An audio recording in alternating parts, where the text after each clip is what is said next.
Tanya here again, Buckie Pottery. We're going to be doing some videos making things using the pinch technique. So I just thought I'd come on and show you a really quick way of making a pinch pot. It is probably the way. It's not a really quick way, it's just the way. You start off with just a ball of clay. I'm going to move my camera down now so you can see what I'm doing. So I've got this ball of clay. So I find it easier if you make the ball nice and smooth. So, you know, just move it in my hands like this. And that kind of slapping technique on your hands, it smooths it out quite considerably. Like this. And then any little cracks you can take out. Now, this is clay that you fire in a kiln.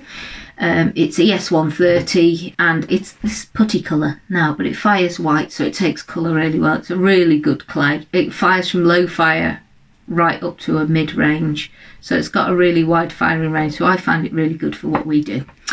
Okay, so here we go. You can equally, you know, you can make a pinch pot like this using air dry clay. It's exactly the same, it just doesn't need firing. Okay, so here's my little ball of clay. And here's my thumb. Now, this is why they're sometimes called a thumb pot. There you go. Is it a donut? No, it's clay. Never to be mixed up. And what I'm doing now, I'm trying to do it so you can see it, is just squeezing round and round the outside, like this. And just gently. If you get any cracks in your clay, usually just use a wet finger and I just smooth around like this. And around the top the same.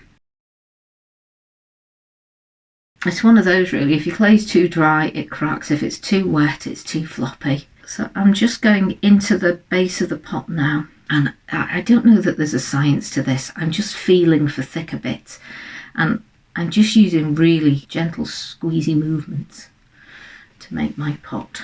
Okay, those of you who've been to our Highland cow making classes will know this technique because we make our cows from two of these joined together. Okay, so I've just got a bit of water on a sponge now and I'm just smoothing off the top. Okay, so here's our basic pinch pot. Now it's quite floppy, and if you pinch it much thinner now it will start to collapse. Okay, so what I'm going to do is I'm going to leave it, I'm going to get all the cracks out of it and just smooth it off nicely, and then I'm going to leave it to dry a little bit. That could take, it depends how wet your clay is, it depends how cold your room is, or however, you know, wherever you are making. But I'm going to leave this now, I'm going to cover it in plastic, and it's just going to see how floppy it is. No, wow. If you want to shape it into something, now's the time to do it. But I'm just going to leave mine nice and round. So I'm just going to cover it with some plastic, which I just happen to have here. It's a massive bag, some of my bits are bigger than this. And I'm not sealing it in, I'm just covering it up like that. And I'm going to leave this until tomorrow. And then I'm going to come back to it. So we'll give you a shout when I've done this. See you later. Bye.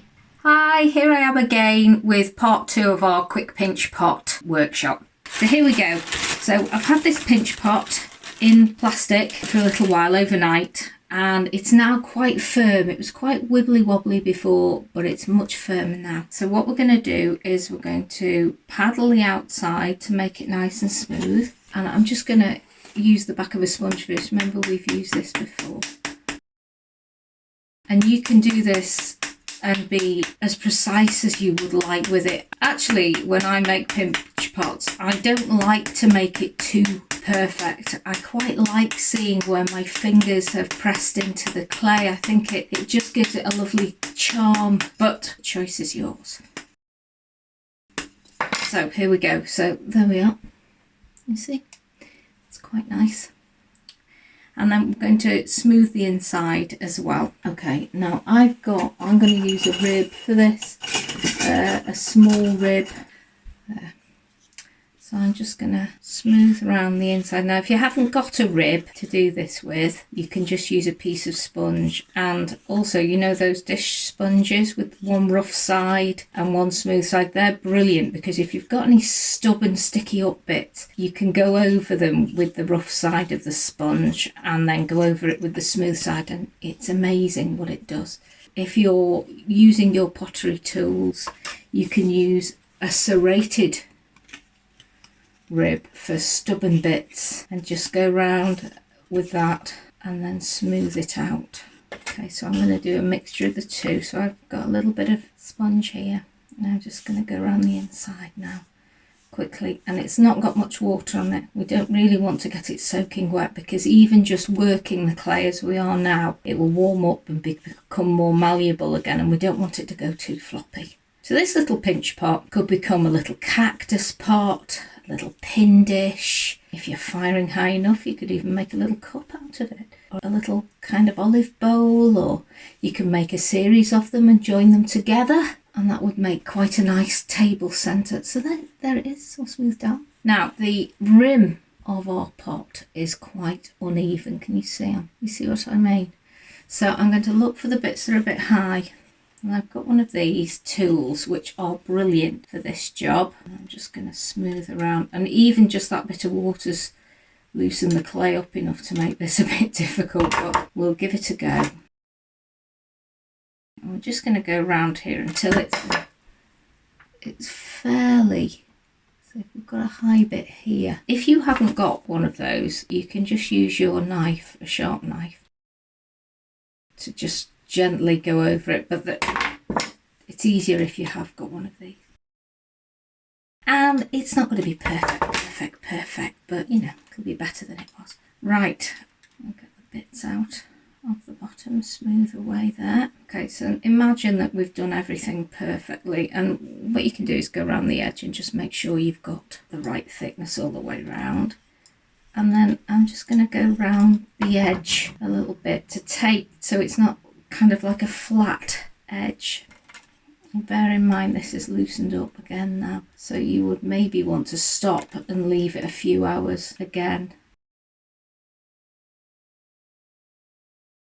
And I'm just going to go over it. I've got a tiny bit of water. I'm just going to go around it. Can you hear my dog barking in the kitchen?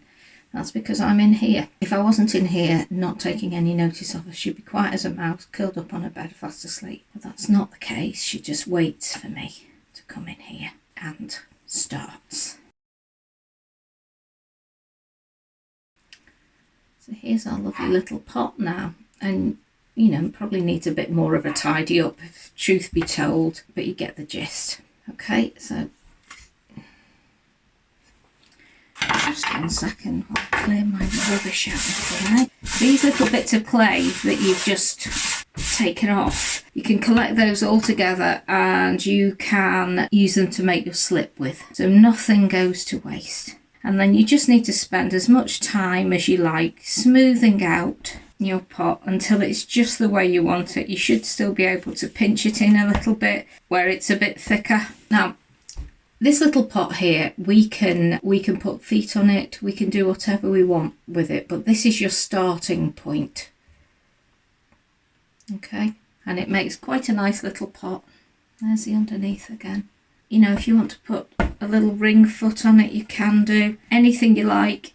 You can shape it now. I don't want to shape this one particularly, but if you wanted to, you could take it all in a little bit like that and give it more of an organic rounded rim. I'm just holding my hand on the inside and then just going around the outside gently. And I'm just going to keep going until it changes its shape.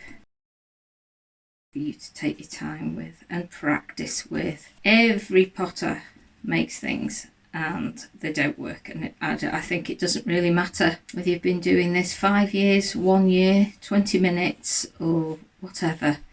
Everybody, you know, we're all the same. We all have disasters. But there you go. Can you see the way that's now? It's bent in a little bit. I don't know if you can see it on the camera, but that's made a nice little shape. Okay, so that's the end of this one.